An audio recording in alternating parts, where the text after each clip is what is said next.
Photoshop brushes could contain colors and textures, I've just created 9 amazing brushes that can be used, and they have just that. I'm going to demonstrate them for you. These are from the new Magic Brushes Set Volume 1.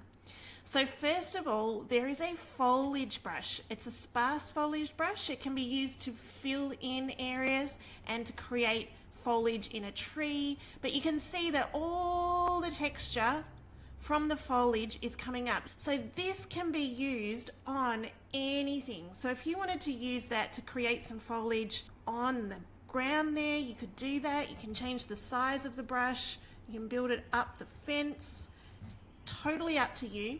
There is another brush, it's similar, but it's thicker, it builds up faster, so it has a bit more of the texture to it, and you can just use that to build up foliage wherever you want it. You can also make adjustments wherever you paint these, just like you can with any other layer. Of course, you can darken, you can create levels adjustments if there's areas of this brush that you need to make darker or lighter. But the idea of these brushes is really to make things so much easier to just add different texture. So you've got sparse foliage, bush magic, you've got concrete splatter. Now, concrete splatter is a great one that could be used as a texture. It creates a concrete splatter effect. So if you wanted to kind of build up some concrete on a building, you could do that. But what you can also do with this is you can change the blending modes. Quite often you might use overlay or soft light or hard light just to create that bit of extra texture on areas that you want more of a textured feel, and that will continue. It's a never-ending brush. There are no edges to it. You just keep painting and it will keep adding the texture seamlessly. There's a cracks one which can be used in a similar way, but if you start building up the cracks, you can see them appear on the ground. So again, you can use levels to adjust to the color, but you can see you can just add cracks all on the ground there. And if you're wanting to blend that even further, again, play with different overlay modes. Soft light, hard light, overlay, different images will create different effects. So if I wanted to darken this as I did before, I just create a levels adjustment layer, just bring down the bright so that it blends a whole lot more. So you've got the cracks, you've got the texture of the ground, very, very natural and really, really quick to do.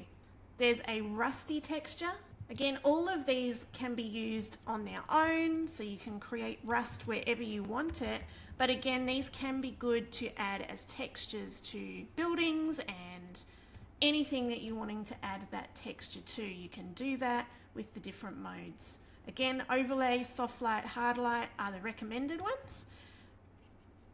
So you can add that texture in, change the color, whatever you want to do as though it's a layer.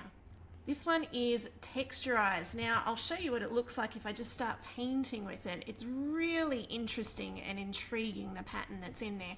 And again, this can be really well used as an overlay, as a texture in certain areas. You can just apply it with the different modes. Now this is one of my favorites, real fur. You could potentially build a animal with this. So it is created from real fur, and it's continual, never-ending, seamless texture. So if you've got a picture of a dog or a cat or anything that has fur like this, you can add to that fur.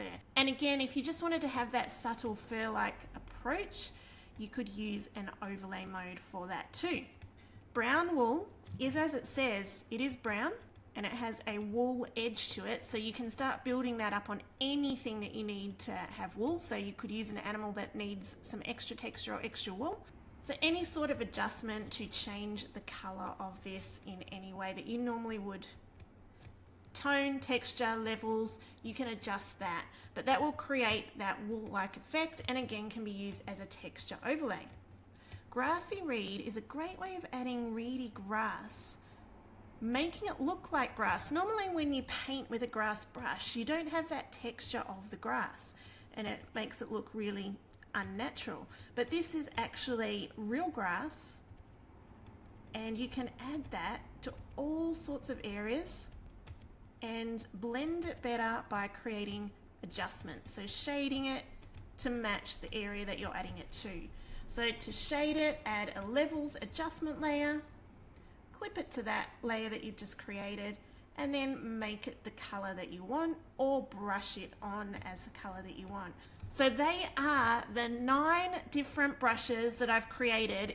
They're pretty much magic. They have texture inbuilt into them, which is just amazing. I'm really excited about these brushes.